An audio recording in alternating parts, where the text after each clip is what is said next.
Hi everybody, Elin here. Today I come to you guys with another list kind of video, I suppose. Today I'm going to talk about my top 5 shelf warmers that I want to read during 2018. And a shelf warmer I kind of count as a book that I've had lying on my shelf for at least 1 year and I still haven't read it. So today I'm going to talk about the 5 books that I really do want to read, I just haven't gotten to them yet. And I have had them for a various period of time. So some I've had really long, some I've had since like the end of 2016, so it's quite long as well. But yeah, let's get to it. So the first book I have here is The Diviners by Libba Bray. I have had this since like I think it was like October 2016, so I've had it for quite some time. But this is you are supposed to follow Evie O'Neill, and she actually lives in New York City in the 1926. So it's in the 20s, so it's kind of a historical fiction, but it's supposed to be like you follow Evie and she worries about her like dark secret, which is the fact that she has a supernatural power, but it has only brought her trouble so far. But we also meet her uncle Will, who she actually lives with, and Will is like, he has an unhealthy obsession with the occult. So when the police come to a crime scene and they call Will to the scene where it's actually a murdered girl, and she was also branded with this cryptic symbol, which is why they called Will to figure out what it was. And Evie, at this point, Evie actually realizes that her gift could help catch the killer. So it sounds really, really cool. I've heard great things about it, and I think there's like 3 books out so far, and they're all really, really thick. But I have heard great things about it. Like I said, it sounds like a really like intriguing plot, so I really do want to read this very soon. And then we have Mormor hälsar och säger förlåt by Fredrik Backman, and this one I've had for like 2.5, closer to 3 years, which is ridiculous, and I don't even know why, because I've read 3 books by Fredrik Backman at this point, all I've bought and read after buying this, and I love them so much. But I guess it's just this is not the typical kind of book that I do read, which I guess is why I'm a little bit afraid of reading it, because I'm afraid I won't like it and that will sort of spoil my picture of Fredrik Backman, which I do not want. So I guess that's why I've been sort of, you know, avoiding it. But I've heard great things about this, and I want to read everything he's ever written, so I'm working on that, and this one is definitely going to be my next Fredrik Backman read. So in this one we meet Elsa, and she's 7 years old, and she's quite different, we could say. And then we also have Grandma. She's 78 and she's kind of crazy, like she stands on the balcony completely nude and shoot people with a paintball gun. But she also happens to be Elsa's one and only friend, and they really like love each other so much. And Elsa actually disappears into like Grandma's stories, and you know, it's a very magical storytelling she has, really. But then one day Grandma dies, and she actually has written a lot of different kind of letters. They are addressed to people that she has somehow hurt.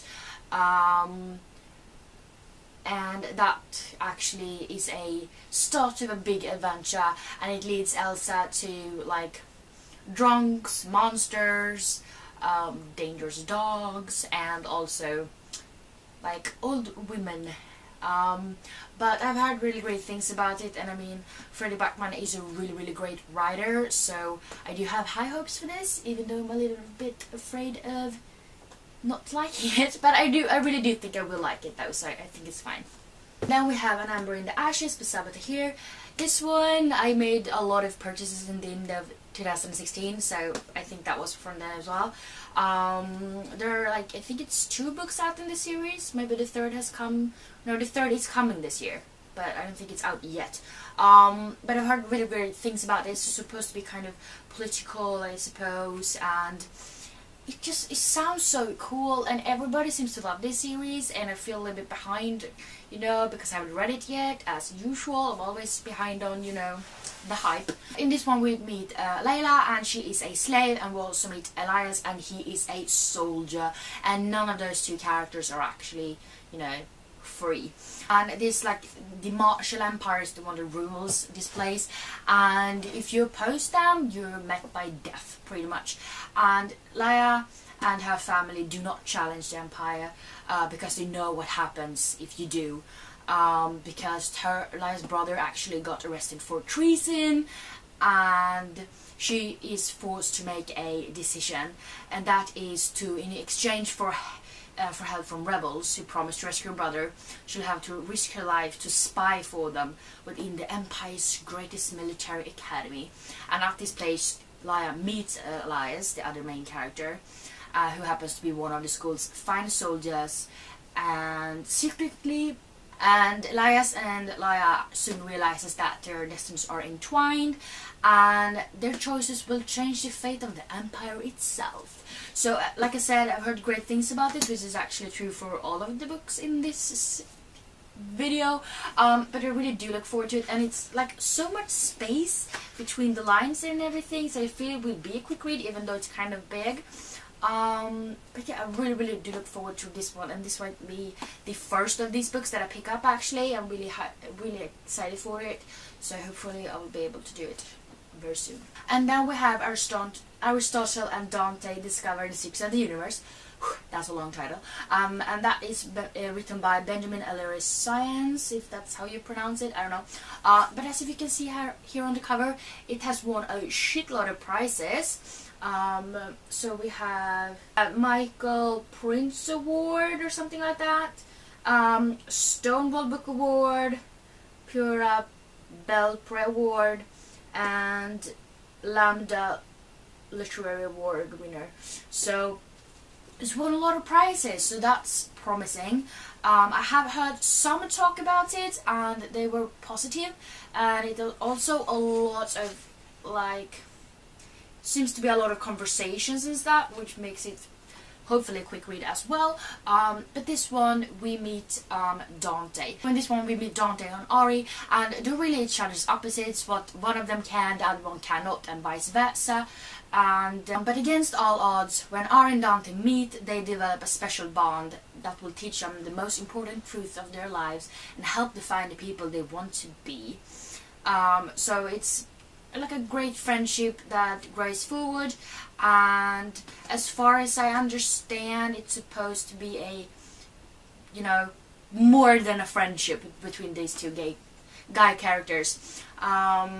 So I've heard really great things about it, and since it's won so many awards, I really do hope that I enjoy it. But yeah, I think will be one of the books I pick up fast as well, alongside with A Number in the Ashes, because I feel like it was a really quick read. Now we'll come to the last book I will talk about today, which I've had since, I think, September 2016, so a long time. But that is Winger by Andrew Smith, and I mean, the cover looks a little bit kind of gross since he's bleeding and stuff, because yuck. But this is about Ryan, and he is a student at this school called Pine Mountain, and it's a boarding school for rich kids. And he's actually he's a bit younger than the other students, because, you know, he gets to go up classes because he was so smart. So the other kids still kind of see him as this little kid, which is not exactly helping, because he has a crush on this girl, but, you know, to her he's a kid pretty much. And since it's a boarding school, he actually lives at the school grounds, and he shares the room with the rugby team's biggest bully, so that of course is really hard. I love boarding school books. I really do. And I haven't heard a lot of talk about it. I mean, I know it is a few years old at this point, but I've heard not a lot about it, but what I have heard was really positive. And I do know there's a book 2, which is called Standoff, I believe. So if I do like this one, I will definitely read book 2 as well. But yeah, I have high hopes for this one. These are the 5 shelf warmers that I want to read during 2018. I have really high hopes for all of them because I've heard really great things about all of them, so I do hope I will like them, obviously. If you guys have read any of these books I talked about, please let me know down in the comments what you thought about them, without spoiling of course. And yeah, I hope you liked this video, and if you did, please don't forget to give me some thumbs up, and also don't forget to subscribe to my channel by clicking the little button down below, and also that little bell icon thingy is a good thing to click in so that you're 100% sure that you get a notification for when I upload a new video. But yeah, I hope we see each other next time. Bye!